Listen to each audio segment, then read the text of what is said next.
Hello students, आज फिर हम एक नए वीडियो के साथ शुरू कर रहे हैं। कल के वीडियो में हम लोग कंबशन एंड फ्लेम के बारे में सिर्फ इंट्रोडक्शन पढ़े हुए थे, लेकिन आज हम लोग उसके बारे में डिफिनीशन पढ़ेंगे और कौन कौन से कंडीशन जो होते हैं, रिक्वायरमेंट होता है हमारे पास कंबशन के लिए। चलिए हम लोग शुरुआत करते हैं। सबसे पहला हमारे बात करता है डिफिनीशन में कंबशन। कंबशन क्या होता है? तो कह रहा है कि कंबशन एक प्रोसेस होता है, किसका? बर्निंग का। ठीक है, कंबशन क्या होता है? एक प्रोसेस होता है, किसका? बर्निंग ऑफ सब्सटेंस का, जो किसकी उपस्थिति में होता है, एयर का है या ऑक्सीजन। ठीक है, और हमको क्या मिलता है? हीट एंड लाइट मिलता है। तो कहता है कि जब हम लोग किसी भी सब्सटेंस को ऑक्सीजन के प्रेजेंस में जलाने का काम करते हैं तो हमको क्या मिलता है? हीट एंड लाइट मिलता है। इसी प्रोसेस को हम क्या कहते हैं? कंबशन के नाम से जानते हैं। जैसे पेपर को अगर हम बर्न करते हैं तो हमको क्या मिलेगा? हीट मिलेगा और क्या मिलेगा? लाइट मिलता है। कार्बन को अगर हम लोग ऑक्सीजन के साथ बर्न कर रहे हैं तो क्या मिल रहा है हमको? कार्बन डाइऑक्साइड गैस मिल रहा है। ठीक है, कह रहा है कि कंबशन होता क्या है? तो कह रहा है कि कंबशन जो है कि केमिकल चेंज होता है। कंबशन क्या होता है? हमारे पास एक केमिकल चेंज होता है, मतलब कि कभी भी हम लोग उसको वापस उस पोजीशन पे, उस अवस्था में नहीं ला सकते हैं। जैसे हम बात कर रहे हैं यहाँ पे एग्जांपल का, पेपर को अगर हम जला देते हैं तो हमको क्या मिलता है? ऐश मिलता है।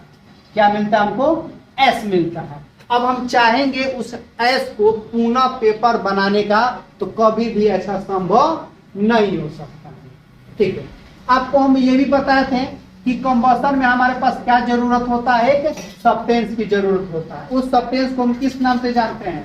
Combustible substance. उस सब्सटेंस को किस नाम से जानते हैं हम लोग? कम्बस्टिबल सब्सटेंस के नाम से जानते हैं।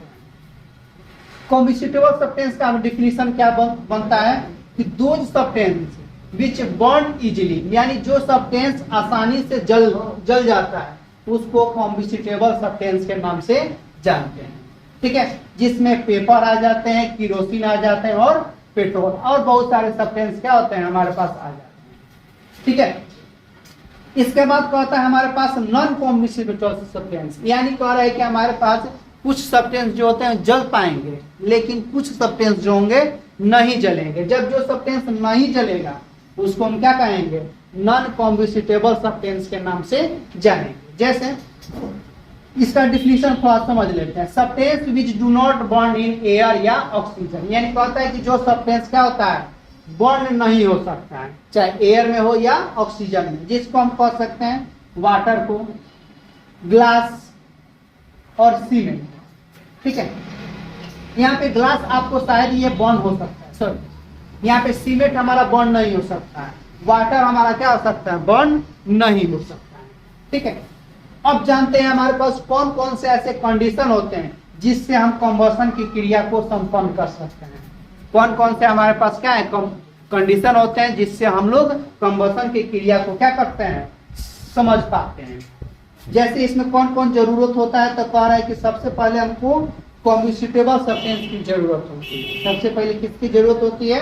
कम्बस्टिबल सब्सटेंस की जरूरत होती है। जैसे एग्जाम्पल में हमने पेपर लिया है और पेट्रोल लिया, ये दोनों सब्सटेंस जो होते हैं वो जल सकते हैं, जिसको हम किस नाम से जानते हैं? कम्बस्टिबल सब्सटेंस के नाम से जानते हैं। अगला हमारे पास कंडीशन जरूरी है प्रेजेंस ऑफ ऑक्सीजन, यानी ऑक्सीजन के प्रेजेंस में भी हम लोग क्या कर सकते हैं? जला सकते हैं, यानी ये जरूरी है हमारे लिए।